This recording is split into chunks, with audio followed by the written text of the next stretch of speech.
The video you just watched took place in Syria during the Syrian Civil War. What you're seeing is a bit of good old-fashioned ingenuity in the absence of funding, a pirate cannon. The Free Syrian Army, which we've covered almost ad nauseum here, has repeatedly shown primitive weaponry still has a place on the postmodern battlefield. The cannon in the video is likely something manufactured from spare parts rather than something they picked up off of some shipwreck somewhere. Now, from a projectile perspective, what we're looking at appears to be an oblong or canister-shaped shot with an explosive charge. In a relative sense, and from a cost-to-benefit perspective, we're actually looking at an effective means of terrain and cover denial. It has a relative accuracy, probably didn't take much more than time to develop, and likely only resulted in a few of those explosives ruining their maker's day. This is where things get interesting, though, because I'm an absolute war history nerd. While historically there was explosive cannon shot, also known as carcass shot or shell, the overwhelming majority of projectiles used were cannonballs. Now, what's the difference? Cannonballs, also known as round shot, are by definition a solid projectile designed to forcefully impact structures. This could include walls, ships, or anything being used for cover.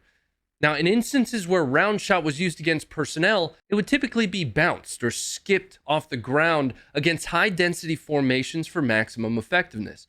Think of bowling pins. Explosive ordnance was typically reserved for howitzers or mortars historically, and was designed as an iron sphere packed with gunpowder. The early differences between the three weapon systems being the arc or trajectory. Guns, in this instance specifically cannon, had a just higher than flat trajectory for added range. Howitzers had short barrels and a low angled trajectory. Mortars had the shortest barrels and the highest angled trajectory. There were other types of shot used, though, with a little bit more of a focus on anti-personnel. Those included case shot or canister shot, basically turning a cannon into a huge evil shotgun, and spherical case shot or shrapnel shells. These are where we get our term shrapnel from. Shrapnel is named after Lieutenant General Henry Shrapnel, a British artillery officer whose experiments culminated in the advent of new explosive artillery shells. It's technically more appropriate to call what we call shrapnel as frag, short for fragmentation. Shrapnel was a dude, frag kills dudes.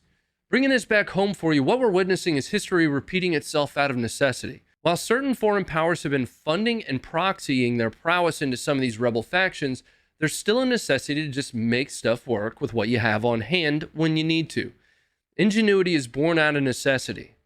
Now, ingenuity is something that our friends at the Gunbox know very well. The Gunbox has a host of options for you from a firearm storage perspective that look good and have technology to boot. Whether you're looking for the travel-friendly Echo or the home end-table staple Guardian, I honestly have both of them. Each comes with Funker's recommendation. They aren't designed to be Fort Knox, so it wouldn't make sense to send it to the lock-picking lawyer. Stop asking. It doesn't make sense. They're designed to be a lockable, quick-access physical barrier to your handgun or valuables that doesn't look ugly. Remember, accessibility and security are a balancing act. Now, you guys can use code FUNKER10 for 10% off your entire order over at the Gunbox store. Now, make sure you've downloaded the Funker 530 app to experience the all-new comment system and stay ahead of these videos before I get to them. And that's going to be it for your history lesson today. Hit the like, hit the sub, hit the bell, and stay informed.